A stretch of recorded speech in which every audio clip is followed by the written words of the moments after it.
I remember the day the humans first joined the Galactic Council. It was supposed to be routine, just another species being inducted into the ever-expanding web of interstellar politics. The Dominion of Torgal, the Ubral clans, the Vorash sentients, great empires that had ruled the galactic stage for millennia, barely paid them any attention. Why would they? Humans were a minor species from a minor planet in a minor system. At least, that was the assumption. The Galactic Council chamber was a place designed to intimidate. It was vast, a grand cathedral of power where the strongest species gathered to debate, forge alliances, and posture before one another. Towering statues of past conquerors lined the circular walls, each one a reminder of the brutal history that had shaped the current order. The central floor was reserved for the most dominant empires, their representatives sitting in thrones carved from obsidian, reinforced steel, or in the case of the Ubral, the bones of their fallen enemies. Humans did not take those seats. When their delegation entered the chamber for the first time, there was little fanfare.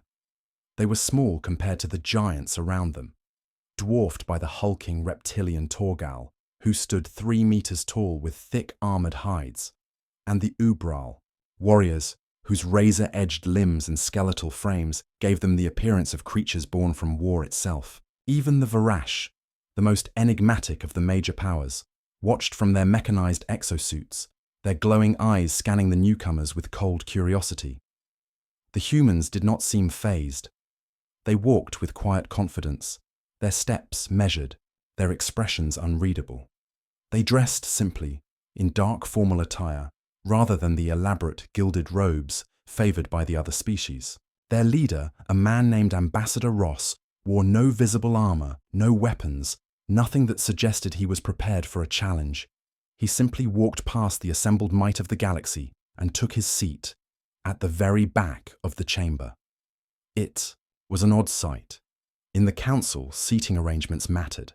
The strongest sat at the front, nearest to the speaker's podium, where decisions were made and wars were declared. The farther back one sat, the less influence they had. To sit at the very back was to admit weakness, to acknowledge one's inferiority. Among the great powers, it was seen as an act of quiet submission. The murmurs started immediately. "The humans are timid," a Torgal general scoffed, his thick tail slamming against the floor. "They know their place." "A prey species," an Ubral warlord muttered, his mandibles clicking in amusement. "They would not last a day in the blood arenas." The Vorash did not speak. They merely observed, their cybernetic minds already running simulations, analyzing variables that no one else considered. For my part, I watched in silence. I was not the representative of a great empire, merely a diplomat from a mid-tier species known as the Polari. We were traders, not warriors, and we had survived in the council not through strength, but through adaptability. I had learned long ago to pay attention to the small details, to see what others ignored. And the humans were interesting. They did not fidget. They did not appear nervous. They did not glance at one another for reassurance, nor did they react to the whispered insults being exchanged around them. They simply sat there, unmoving, watching. Their eyes scanned the room with an eerie stillness, as if memorizing every face, every word, every slight movement. It was not the gaze of prey. It was something else entirely. I leaned toward my assistant, a young Polari who had been furiously taking notes on his data slate. "What do you make of them?" I asked, in a hushed tone. "They seem calm," he said, uncertainty in his voice. "Too calm." I nodded. Something about the humans felt wrong, not in a hostile way, but in a way that suggested they did not belong to the structure the council had built. They were not like the weaker species who cowered and scraped for favor. They were not like the dominant empires who flaunted their power. They existed outside that framework, and that made them difficult to place. As the meeting progressed, the major powers took their turns boasting, issuing veiled threats, and negotiating treaties that would later be broken. The humans said little. When their time came to speak, Ambassador Ross merely thanked the Council for allowing his people to join, assured them that humanity sought peace, and reaffirmed their willingness to abide by the established laws of the galaxy. It was a carefully worded statement, non-threatening, non-committal, forgettable. And yet, when he finished, I noticed something odd. He was smiling. It was barely perceptible, just a small twitch at the corners of his lips. But it was there, a quiet, knowing expression, as if he was in on a joke that no one else understood. At the time, I dismissed it. It would be years before I realized the truth, before all of us did, before we learned why the humans always sat at the back. The question came from General Kresh of the Ubral, a warrior race that prided itself on strength above all else. He was a towering figure, his chitinous exoskeleton gleaming under the council chamber's lights, his serrated mandibles clicking, in barely restrained contempt. Like all Ubral, he viewed battle as the purest form of truth. Victory determined superiority, and power was the only language worth speaking. To him, humans were an enigma, one that he did not appreciate. He had posed his question during a break in the council session, striding toward Ambassador Ross with all the subtlety of a predator cornering its prey. The humans had remained seated, at the back as always, but now, with the meeting temporarily adjourned, they had relaxed slightly, speaking quietly among themselves. That alone irritated Kresh. No species had ever entered the council and refused to assert themselves. Even the weaker ones attempted to posture, to negotiate for whatever scraps of influence they could muster. Humans did neither. "You have been here for years," Kresh continued, his deep voice carrying across the chamber. "Yet you do not fight, you do not challenge, you do not demand. Why?" Ross did not seem the least bit perturbed by the Ubral's aggressive stance. He merely adjusted the cuff of his suit and regarded Kresh with an expression that was impossible to decipher. His fellow humans stopped their quiet discussions and waited, watching the exchange unfold with that same unsettling calm they always carried. "Because we see things you don't," Ross said simply. Kresh's mandibles flared, a sign of irritation, among his kind. "You speak in riddles, human." Ross shrugged, the movement casual, almost dismissive. "Not at all. We understand the balance of power in this room. We understand the unspoken rules you all follow. The strongest species rule, the weak survive by aligning with the powerful, and those in the middle scramble to maintain relevance. It's a simple system." Kresh's eyes narrowed. "And where do humans fit in?" Ross's smile didn't fade, but something about it changed. It was the same kind of expression I had seen years ago when he first took his seat at the back, a smile that held secrets, a smile that suggested he had already won a game that no one else realized was being played. "We prefer to watch," Ross said. The answer was unsatisfactory to Kresh, and I could see the tension in his body as he struggled to suppress the urge to lash out. Among the Ubral, dominance was established through combat, through open displays of power. Restraint was difficult for them, but even Kresh knew that attacking a fellow council member unprovoked would be disastrous. Still, the irritation in his stance was palpable. "Then you are cowards," he spat. Ross chuckled, not nervously, not angrily, just amusement, pure and simple. "That's what the Khazar thought too," he said. Kresh's posture stiffened. A hush fell over the surrounding diplomats who had been listening to the exchange. The Khazar Dominion was a name that carried weight, even in the hallowed halls of the council. They were the ones who had shattered the illusion of stability, the ones who had brought the first true galactic war in centuries. Ruthless, methodical, and relentless, they had carved a path of destruction across the stars that even the strongest species had struggled to contain. And yet, they were losing. No one knew exactly how. Entire Khazar fleets had begun disappearing, vital supply lines vanishing without a trace. Their once coordinated invasions had grown erratic, their forces spread thin by an unseen hand.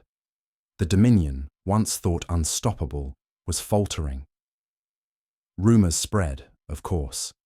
Some whispered that the Varash had developed new predictive algorithms that allowed them to outmaneuver the Khazar at every turn. Others speculated that an unknown alien force had entered the war, waging a shadow campaign from beyond Council space. No one had suspected the humans until now. Kresh took a slow step back, his mind clearly working through the implications. "You claim responsibility for this?" he asked, voice quieter now, more cautious. Ross did not answer immediately.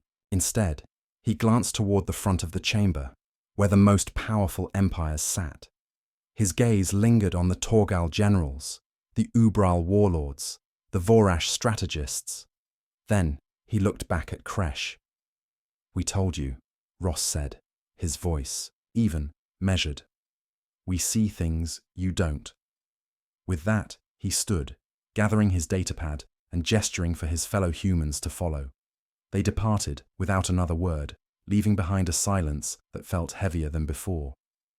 For the first time, I saw something new in the eyes of the great warlords and generals of the Council.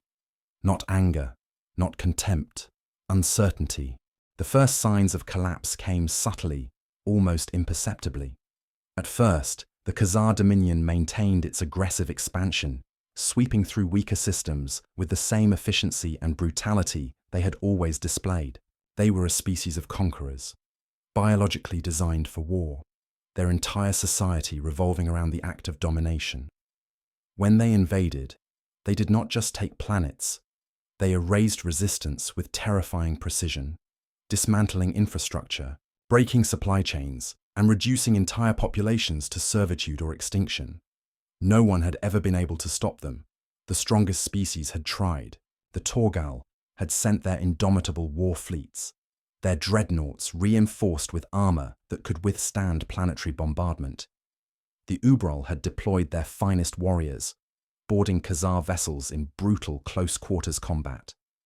The Vorash, masters of strategy and cybernetic warfare, had attempted to outmaneuver them with predictive battle simulations, calculating every possible engagement to find weaknesses.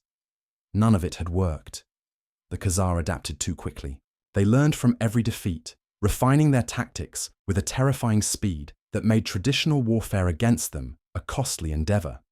Even the greatest warlords of the Council had begun to accept that the Dominion's expansion was inevitable. At best, they could slow it.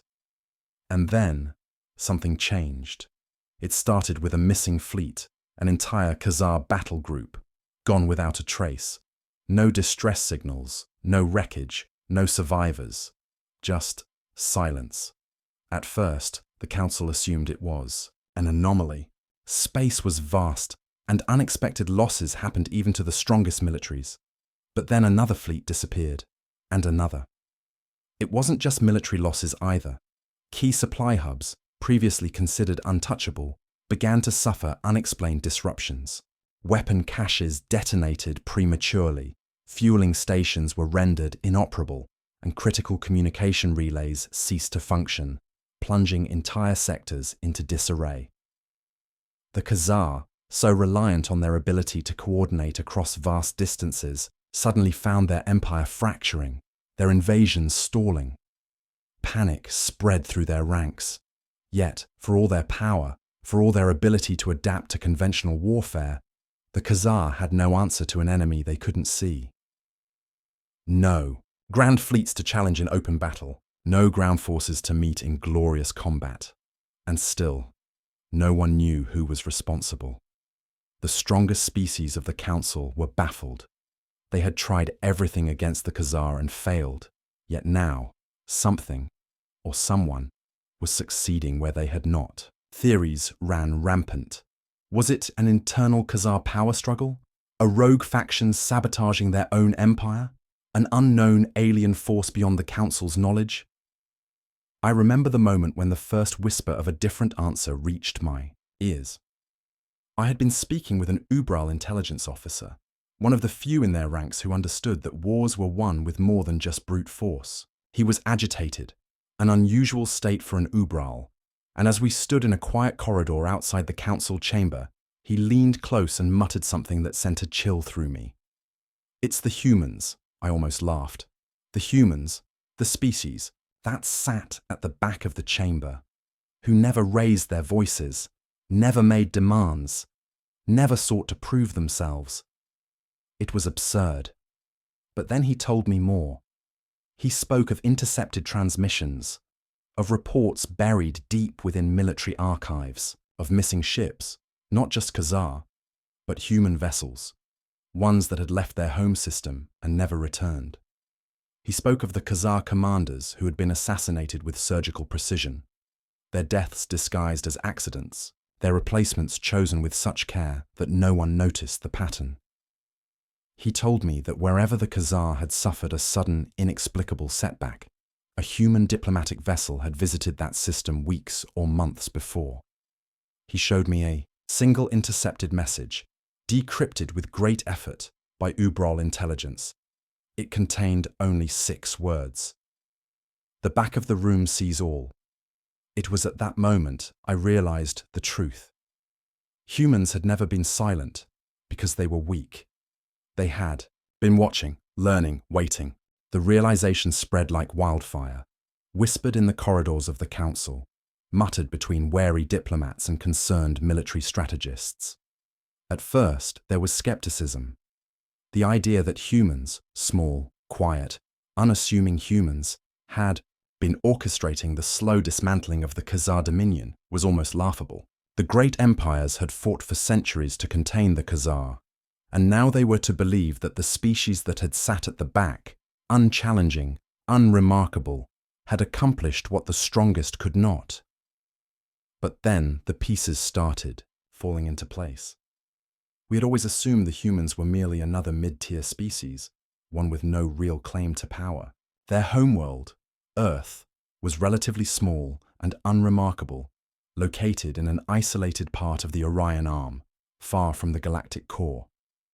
They had no massive fleets, no warlords boasting of their conquests, no displays of martial strength. Their technological advancements were impressive but not extraordinary, yet something about them had never quite made sense. They had entered the galactic stage much later than most other species, yet their understanding of interstellar politics had been immediate and seamless. They knew who to talk to, which treaties to sign, which factions to align with for maximum benefit. More importantly, they knew when to remain silent. They never attempted to take control, never vied for power, never made any moves that would suggest ambition. Instead, they watched, and now we knew why. The whispers became accusations, and soon, the strongest of the council demanded answers. A formal assembly was called, and for the first time since their induction, the humans were placed at the center of attention. The chamber was different this time. The usual posturing and political games had been stripped away, replaced by something more primal: uncertainty, suspicion, fear. Ambassador Ross entered with the same quiet confidence he had always carried, followed by a handful of his aides. They took their usual seats at the back, despite the fact that all eyes were now on them. General Kresh of the Ubral was the first to speak, his voice a low, measured growl. "Are we at war?" Ross tilted his head slightly. "I wasn't aware we were." A murmur rippled through the chamber. It was a carefully worded response, a denial without being one. Kresh's mandibles clicked in irritation. "Do not play games with me, human. The Khazar are falling, and the evidence points to you. We demand an explanation." Ross sighed, folding, his hands in front of him. "And if we were involved, what then?" The chamber fell silent. It was not an admission, not exactly, but it was close enough. I glanced around, gauging the reactions of the other species. The Torgal, who valued strength above all, were silent, watching. The Vorash, always unreadable, remained impassive, but I could see the slight glow of their cybernetic eyes shifting, calculating.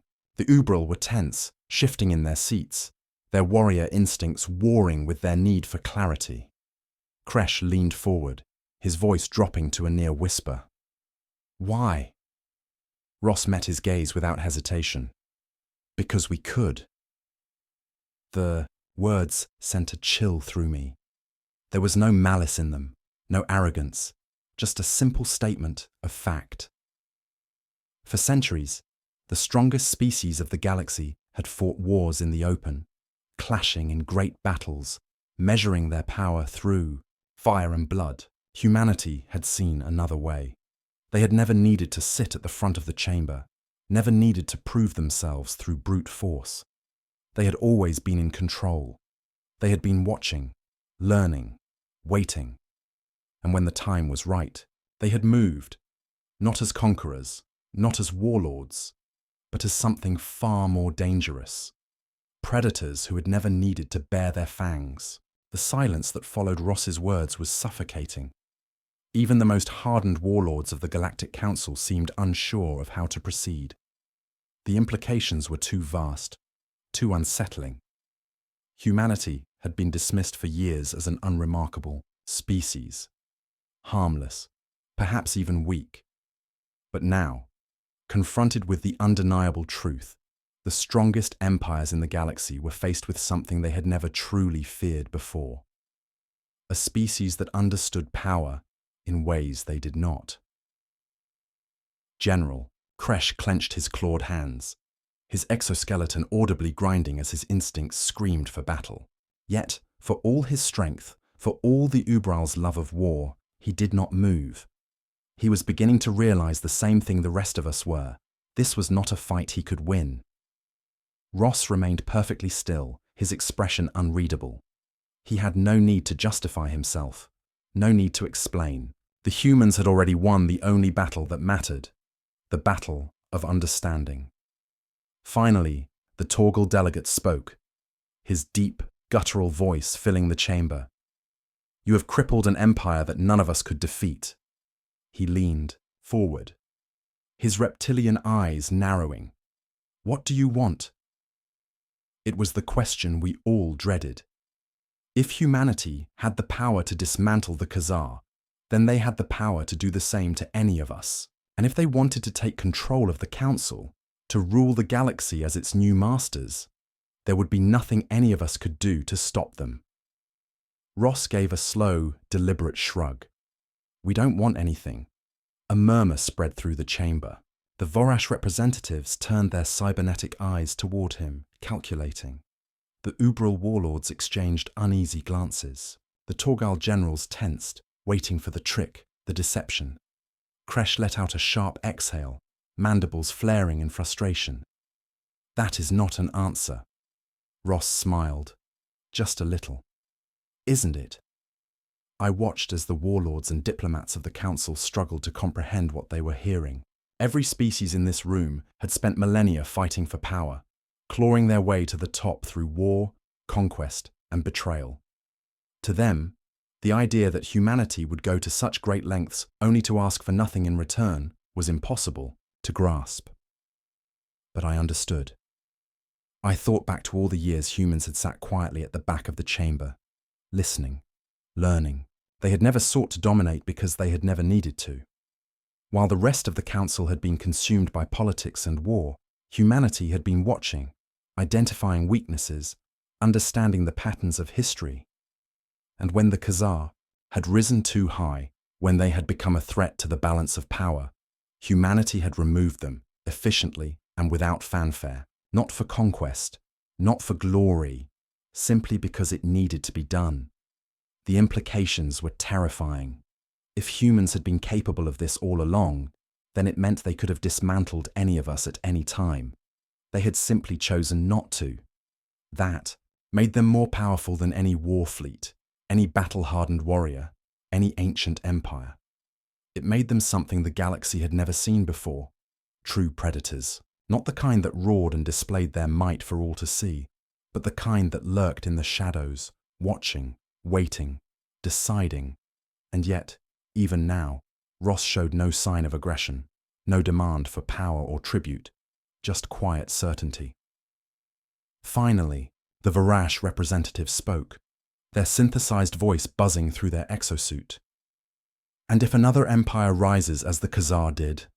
Ross met their gaze, and his answer sent another chill through the chamber. "Then we'll still be watching. The meeting adjourned in uneasy silence. No declarations were made, no treaties signed, no punishments issued. The strongest empires in the galaxy simply sat there, stunned, processing what they had just learned. Humanity had dismantled the Khazar, dominion without fleets, without direct war, without demanding recognition. They had operated in the shadows, unseen and unnoticed, until their work was done. And now they were simply waiting.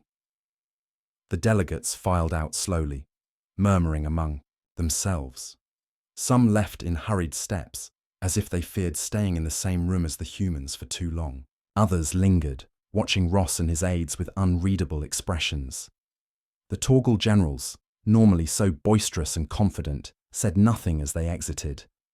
The Varash, with their cold, mechanical precision, would no doubt spend years analyzing what had happened here. The Ubrol warlords, known for their thirst for battle, were silent in a way I had never seen before.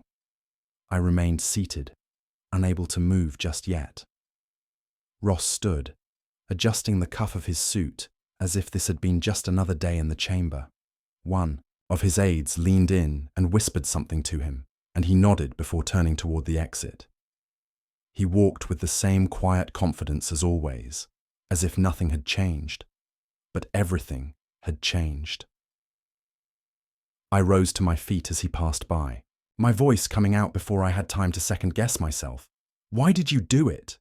Ross paused, just for a moment. He glanced at me, and I saw something in his eyes, something ancient, something calculating. But it wasn't malice. It wasn't hunger for power. It was simply understanding. "The Khazar weren't just a threat to us," he said.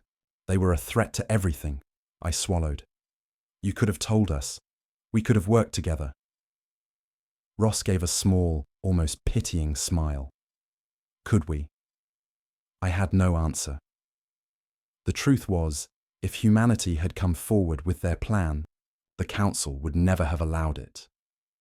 The strongest empires, obsessed with their own power, would have dismissed the humans as arrogant upstarts, incapable of accomplishing what they had all failed to do. The weaker factions would have been too afraid to act, and the Khazar, ever watchful, would have adapted before they could be dismantled. No, humanity had known what they were doing, and they had known they had to do it alone. Ross exhaled softly, glancing back at the chamber. "You're all asking yourselves the same question, aren't you?" I didn't respond, but I knew what he meant. If humanity could do this to the Khazar, what else were they capable of? Ross turned back to me, his expression unreadable once more. "You've all spent centuries believing strength comes from dominance, from power on display." He shook his head. "But true strength? It's knowing when to act and when to wait. It's knowing when to let your enemies reveal their weaknesses and when to strike so precisely that they never see it coming." I shivered. It wasn't just the words, it was the way he said them. No arrogance, no threat, just certainty. "What happens now?" I asked, my voice quieter than I intended. Ross considered that for a moment before giving a small shrug. "Nothing. Nothing." He smiled. "The galaxy continues as it always has. The Council will deliberate, alliances will shift, and new conflicts will rise. But humanity—" He glanced at his aides, who were waiting for him near the exit. "We'll still be right where we've always been." I frowned. At the back of the room, Ross nodded, watching. Then he left, disappearing into the halls of the Council, leaving behind only uncertainty and fear. In the days following the meeting, the galaxy was quiet, too quiet. The usual political maneuvering, the constant posturing of warlords and diplomats, all seemed to slow, as if every species was suddenly re-evaluating everything they thought they knew. The strongest empires, the ones that had ruled through conquest and intimidation, now carried an air of uncertainty. For the first time in recorded history, they were afraid, not of fleets or weapons, not of armies marching upon their borders, but of a species that had never needed any of those things to be dangerous. The humans had returned to their usual place in the council chamber. They did not demand recognition, did not assert their dominance. They simply resumed their quiet observation, sitting in the back, just as they always had. It was unsettling. Every glance at them felt different now. Every word they spoke carried weight that had not been there before. I found myself wondering just how many of their words over the years had been calculated, how many of their silences had been intentional. Had we ever truly been in control of this chamber? Or had humanity been guiding the tides of galactic politics from the shadows all along? Speculation ran rampant. Some believed that the humans were simply waiting for the right moment to strike. Again, that they had played this long game once and would do it again when the next threat arose. Others believed that humanity had only ever acted in self-preservation, removing the Khazar because they had become too dangerous, not just to Earth, but to the balance of power itself. The Varash, ever methodical, had already begun analyzing every recorded interaction with humans throughout history, searching for signs they had previously missed. The Torgal, uncharacteristically reserved, had withdrawn their fleets to focus on internal defenses, as if suddenly aware that strength alone might not be enough. The Ubral, for all their warrior pride, seemed to avoid speaking of the matter at all. I understood why. No species had ever been made to feel this vulnerable before. The Khazar had been a force of nature, but they were predictable. Their hunger for war had been visible, obvious. Humanity, by contrast, had operated in silence, striking with such precision that no one had even realized a war had taken place until it was already won. And the worst part, we still had no idea how they had done it. No human fleets had been recorded engaging Khazar forces. No armies had stormed their planets. No direct conflicts, no formal declarations of war. Only the aftermath. Silent assassinations, crumbling supply lines, entire fleets disappearing without a trace. The strongest empire in the galaxy had been unraveled like a loose thread in a tapestry, and not a single one of us had seen the hands that had pulled it apart. I sat in the chamber one evening after most of the delegates had left, staring at the empty seats where the Khazar representatives had once sat. Their empire was shattered, their leadership in disarray. What remained of them would never be the same. They had been reduced from conquerors to survivors, scattered remnants of a species that had once seemed unstoppable. A chair scraped softly against the floor behind me. I turned to see Ross taking a seat, setting a data slate on the table in front of him. He did not acknowledge me immediately, simply studying the unreadable text on the screen. Finally, he spoke. "You're still thinking about it." I exhaled, shaking my head. "How can I not?" Ross chuckled, but there was no humor in it. "You're not the only one." I hesitated before asking the question that had been haunting me since the meeting. What happens if the Council ever decides that humanity is the next threat? Ross didn't answer right away. He simply tapped a few commands into his data slate, then turned it toward me. The screen showed a simple, unmarked file. No title, no classification tags, just a single line of text. "The back of the room sees all." I looked up at him, and in his eyes, I saw the same quiet certainty that had unsettled the entire chamber. "We'll know," he said simply. And then he stood, leaving me alone in the empty chamber, staring at the screen, staring at the words that had reshaped the galaxy.